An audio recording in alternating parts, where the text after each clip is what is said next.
अब हम parameterized constructor को देखने वाले हैं। तो पहले हम इसकी कंसेप्ट और सिंटैक्स को समझेंगे और प्रोग्राम भी करके देखेंगे। तो शुरुआत करते हैं। द कंस्ट्रक्टर हैविंग आर्गुमेंट्स और parameters is known as parameterized constructor. जिस कंस्ट्रक्टर को आर्गुमेंट्स होते हैं उसे पैरामीटराइज्ड कंस्ट्रक्टर कहते हैं। तो अब हम इसका डिक्लेरेशन सिंटैक्स देखते हैं। आप इस तरह से पैरामीटराइज्ड कंस्ट्रक्टर को डिक्लेयर कर सकते हैं। आपको कम से कम 1 आर्ग्यूमेंट तो पास करना ही होगा, नहीं तो वो डिफॉल्ट कंस्ट्रक्टर हो जाएगा। अब हम इसका डेफिनेशन सिंटैक्स देखते हैं। Class name, scope resolution operator, constructor name, data type, argument. और इस बॉडी के अंदर आप कौन सा भी कोड इंप्लीमेंट कर सकते हो।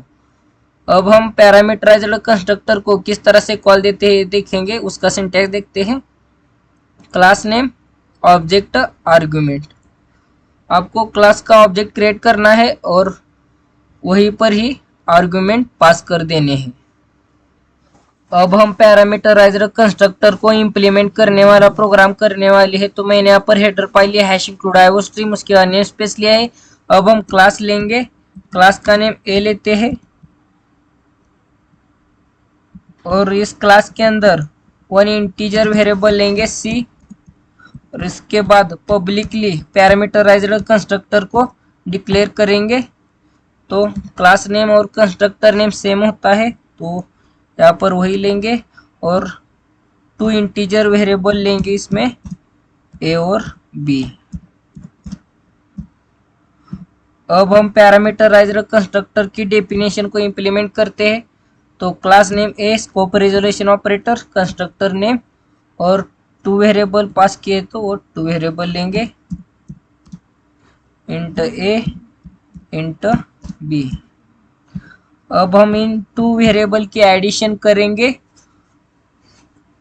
और सी में स्टोर करेंगे। तो यहाँ पर C is equal to A plus B करते हैं और उसके बाद ए पर प्रिंट कर देते हैं और मैसेज देंगे एडिशन। तो यहाँ पर मैसेज दे दिए है। अब हम प्रिंट करते हैं।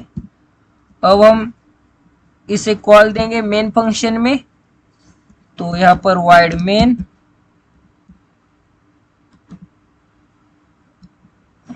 आपको इंट मेन लेना होगा तभी C++ का प्रोग्राम रन हो पाएगा। तो अब हम 2 इंटीजर वेरिएबल लेते हैं x और y, इसे यूजर से स्कैन करके पास कर देंगे। तो यहाँ पर मैसेज देते हैं एंटर 2 नंबर्स। तो अब हम सीन ऑब्जेक्ट से इसे स्कैन करते हैं x और y को। अब हम एक क्लास का ऑब्जेक्ट क्रिएट करते हैं OB और हमने यूजर से स्कैन किए हुए 2 आर्ग्यूमेंट्स पास कर देते हैं x और y। तो इनकी एडिशन होगी और प्रिंट हो जाएगी। तो आखिर में रिटर्न 0 करते हैं। तो ये प्रोग्राम हो चुका है। अब हम इसे कंपाइल और रन करके देखते हैं।